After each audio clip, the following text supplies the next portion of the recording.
Trump ने 2 महीने पहले जिसे अपना पक्का दोस्त बनाया, अब वो इजराइल का बड़ा दुश्मन बनने जा रहा है। सीरिया में 48 घंटे के अंदर ऐसा युद्ध शुरू हुआ है जिसमें इजराइल भी शामिल हो गया है।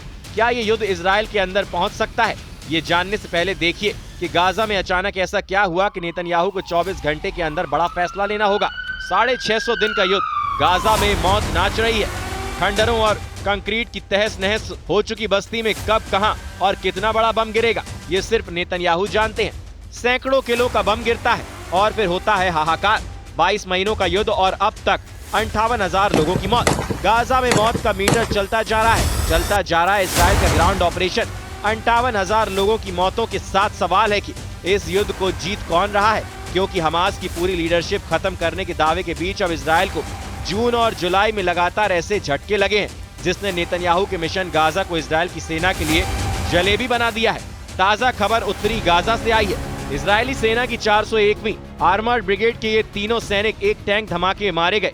बड़ी बात यह है कि ये मौत हमास के हमले में नहीं बल्कि तब हुई जब इजराइल का टैंक अपने ही गोले के धमाके में तबाह हो गया। इन तीनों सैनिकों की मौत हो गई जबकि एक अफसर बहुत बुरी तरह घायल हुआ है। गाजा में मरने वालों में फिलिस्तीन भी है और इजरायली सैनिकों की भी जान जा रही है। हमास के पास अब भी 20 से ज्यादा बंधक बाकी है और ये युद्ध खत्म होने की जगह और तेज होता जा रहा है। गाजा में वही हो रहा है जो 7 अक्टूबर के बाद शुरू हुआ था।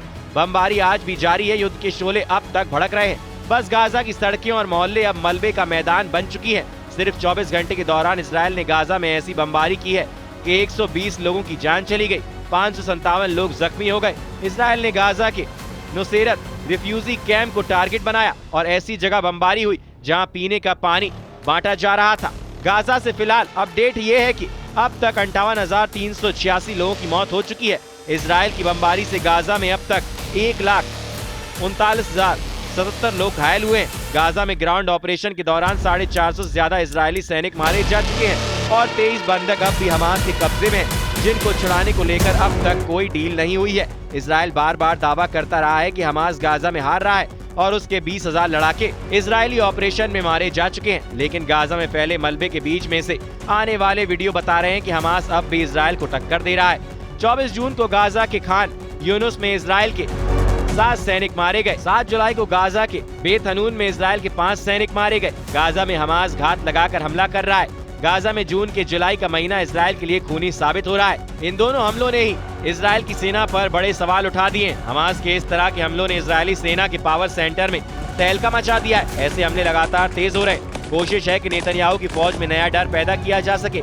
ऐसे धमाकों में न सिर्फ इजराइल का टैंक फट रहा है बल्कि इजरायली सेना की ताकत वाली छवि भी चकनाचूर हो रही है। ऐसे में नेतन्याहू का अगला कदम क्या होगा, इसके बारे में कोई जानकारी नहीं, लेकिन गाजा के मोर्चे और इजराइल से मिल रही खबरें बता रही हैं कि ये युद्ध बहुत बुरी तरह फंस चुका है। गाजा, लेबनान और ईरान के बाद अब इजराइल सीरिया में एक युद्ध लड़ने के लिए तैयार हो रहा है। ये दक्षिण सीरिया में स्वेदा का शहर है जो युद्ध का ट्रिगर पॉइंट बन चुका है। यहाँ पर इजराइल बनाम जुलानी ब्रिगेड का युद्ध शुरू हो गया है। ये जुलानी के लड़ाके हैं जिन्होंने दिसंबर 2024 में सीरिया के अंदर बशर अल असद सरकार का तख्ता पलट कर दिया था और अब यहाँ जुलानी की हुकूमत चल रही है। नया झगड़ा यहाँ की बददू राजनीति के लोगों और दक्षिण में ड्रज मिलिशिया के बीच हुआ है। इजरायली सेना ने यहाँ जुलानी ब्रिगेड के टैंकों पर हमला किया है। मुद्दा अब जुलानी ब्रिगेड वर्सेस ड्रज मिलिशिया बन चुका है और इस झगड़े में इजराइल खुलकर ड्रज मिलिशिया की मदद कर रहा है। मौजूदा लड़ाई में 30 से ज्यादा लोगों के मारे जाने की खबर है, जबकि कई रिपोर्ट्स 90 लोगों के मारे जाने का दावा कर रही हैं, जबकि 100 से ज्यादा लोग घायल हुए हैं। जुलानी के लड़ाके स्वेदा में पहुंचकर बड़े इलाके पर कब्जे का दावा कर रहे हैं। सड़कों पर टैंक दौड़ाए जा रहे हैं और ये साबित किया जा रहा है कि उत्तर में एलेपो से दक्षिण में स्वेदा तक जुलानी की हुकूमत है, लेकिन जुलानी के टैंक अब इजराइल का टारगेट बन रहे हैं और नेतन्याहू की एयरफोर्स उनको चुन चुन कर मार रही है। आतंकी संगठन ISIS से अपने करियर की शुरुआत करने वाले जुलानी ने सीरिया में अल कायदा की जमीन तैयार की। यानी जुलानी पहले ISIS का आतंकी था और फिर अल कायदा का सरगना बन गया। कई सालों तक जुलानी HTS यानी हैया तहरीर अल शाम नाम का आतंकी संगठन बनाकर बशर अल असद की सरकार से लड़ा और 2024 के अंत में तुर्की, इजराइल और अमेरिका की मदद से बशर अल असद की सरकार को उखाड़ फेंका। 2017 में अमेरिका ने जुलानी पर यह पोस्टर ट्वीट किया था।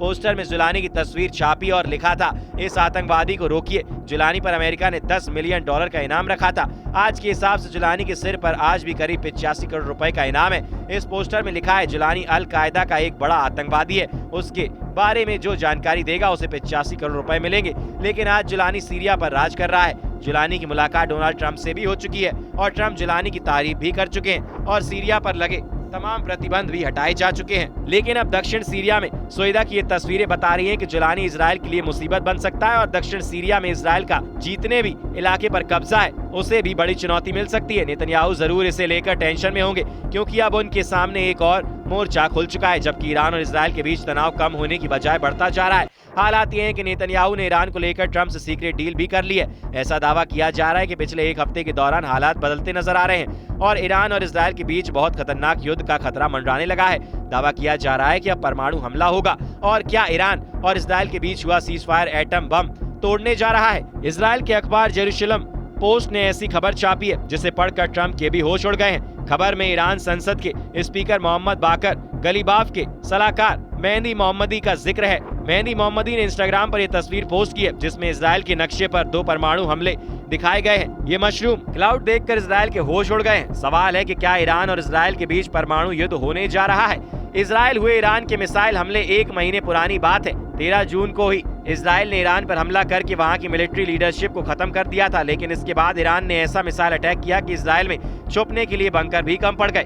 ईरान की मिसाइल हाइफा में गिरी, तेल अवीव में गिरी और उसके ऐसे मिलिट्री अड्डों को टारगेट किया जिसका अंदाजा नेतन्याहू को क्या ट्रंप को भी नहीं था। लेकिन सच ये है कि ईरान और इजराइल के बीच युद्ध की चिंगारी फिर से फूट पड़ी है। इजराइल के प्रधानमंत्री बेनियामिन नेतन्याहू ने अमेरिका की मीडिया को इंटरव्यू दिया और उसमें साफ साफ कहा कि ईरान अब इजराइल के खिलाफ परमाणु हमला करना चाहता है। नेतन्याहू ने ये कहा कि हिजबुल्लाह की लीडरशिप खत्म करने के बाद ईरान ने यूरेनियम संवर्धन की रफ्तार बढ़ा दी थी और ईरान इजराइल को मिटाना चाहता है। क्या इजराइल और ईरान का युद्ध फिर शुरू होने जा रहा है? क्या हमला जुलाई महीने में किसी वक्त शुरू हो सकता है और इस बार ईरान और इजराइल के युद्ध को कोई नहीं रोक पाएगा? क्या ईरान पर बमबारी के लिए डोनाल्ड ट्रंप ने नेतन्याहू का हथियार गोदाम फुल रिचार्ज कर दिया है? क्या जुलाई में नेतन्याहू की फिर से एक्टिव हुई एयरफोर्स बड़ा हमला करेगी और जो युद्ध जून में रुक गया वो अब जुलाई के अंत तक सभी रिकॉर्ड तोड़ देगा? ईरान और इजराइल का युद्ध किसी वक्त फिर से शुरू हो सकता है।